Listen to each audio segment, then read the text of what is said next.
আসসালামু আলাইকুম। ভালো আছেন সবাই? 7:21 বাজে, 6:30টায় বেরিয়েছি বাসা থেকে।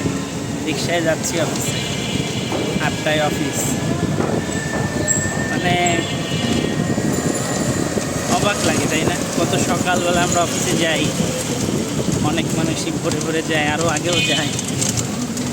7টায়, 8টায়, 9টায়, 10টায় অফিস। কর্মজীবনের জন্য সবাই ব্যস্ত, নিজেকে ভালো রাখার জন্য, পরিবারকে ভালো রাখার জন্য,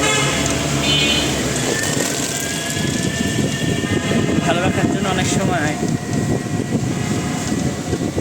অনেক কিছু ত্যাগ করতে হয়। নিজের খারাপ লাগলেও উৎসর্গ করতে হয়। এই যেমন ধরেন, আমার মাটা অসুস্থ অনেক দিন ধরে,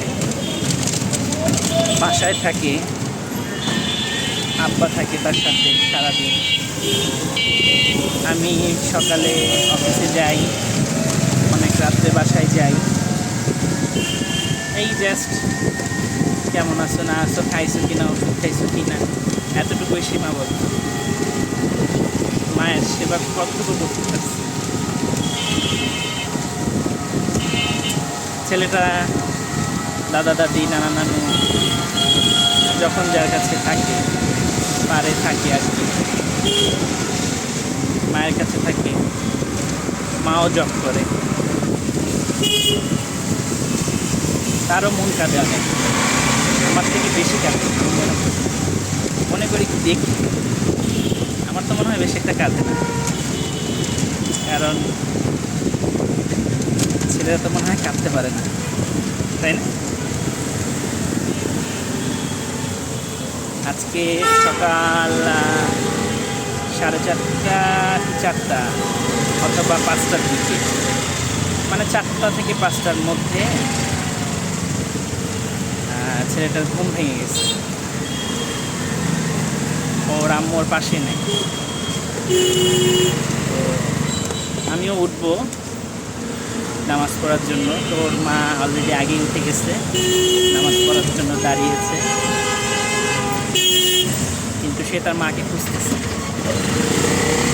আম্মু কোথায়। ওর আম্মু কিন্তু আমার থেকে অনেক আগে অফিসে গেছে। তো আমি বললাম যে আছে, আম্মু আছে, আম্মু আসবে, বলি নেই নামাজ পড়ছে বা কিছু, কারণ যদি জানে যে আম্মু আছে বা বুঝতে পারবে, তাহলে সে হয়তো বা কান্নাকাটি করবে, এখন তাকে চায়, এরকম একটা চিন্তা ভাবনা তার থাকে, বা তাকে অফিসে যেতে দিবে না, এমন একটা বিষয়। আমি অফিসে গেলেও না এরকম করে, কিন্তু মায়ের ক্ষেত্রে বেশি, মাকে যেতেই দিবে না, এমন একটা বিষয়। যাই হোক, বুঝাতে অনেক চেষ্টা করলাম, তবু বুঝতে যাচ্ছে না। অবশেষে এক পর্যায়ে বলতেছে, আম্মুর বালিশ কোথায়? কারণ আম্মুর বালিশটা একটু সাইডে ছিল। বলতে আম্মুর বালিশ দাও। পরে মায়ের বালিশ দিলাম, তখন আবার বলতেছি আম্মু কোথায়, আম্মু কোথায়। ওর আম্মু তখন নামাজ পড়ছে। খুবই বেদনাদায়ক একটা কথা, হাসি মুখে বলতে হচ্ছে, বাট এই ফিলটা আসলে প্রত্যেকটা বাবা মার থাকে। এই যেমন ধরেন, ওর দাদা দাদি অসুস্থ, তারপরেও যদি ওর খবর নেয় কেমন আছে, কী আছে। সেটা আমার অসুস্থ অনেক দিন ধরে, বউ অসুস্থ। তো আব্বু আমার বয়স হয়েছে অনেক, তারপরও আমার সন্তানকে দেখাশোনা করে, তার টেক কেয়ার করে। নানু বাসায় গেলে অস্থির হয়ে যায় কখন আসবে, বাসায় থাকলে তাকে নিয়ে ব্যস্ত হয়ে যায়। এগুলোই আসলে ভালো লাগে না, কিন্তু কর্মব্যস্ততার কারণে হয়তো বা আমার নিজের সামনাসামনি সেই ভালো লাগাটা উপভোগ করার সুযোগ খুবই কম থাকে।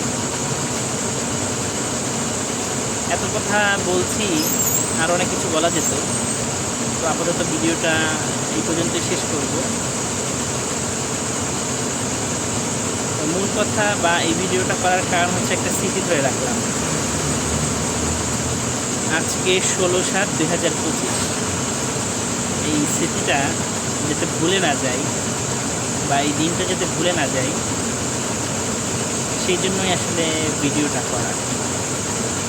অলরেডি 5 মিনিট 5.5 মিনিট হয়ে গিয়েছে। অনেক কথা বলতে ইচ্ছে করতেছে, বাট এত বড় করতে চাচ্ছি না। ভালো লাগছে, একটা 2টা জব সুইচ করার পর এখন নতুন একটা জায়গায় গিয়েছি। কর্পোরেট জব, ম্যানেজার পোস্ট, সব কিছুই ভালো লাগছে। কিন্তু আসলে সব কিছুরই একটা ভালো লাগা সাথে সাথে ওইটার খারাপ লাগাও থাকে। যেমন একদিকে ভালো, ওইটার আরেকদিকে খারাপ থাকে। তো এই নিয়ে আমাদের জীবন। সবাই দোয়া করবেন আমার ফ্যামিলির জন্য, আমার জন্য। আপনাদের সবার জন্য দোয়া রইল। ভালো থাকবেন। আসসালামু আলাইকুম।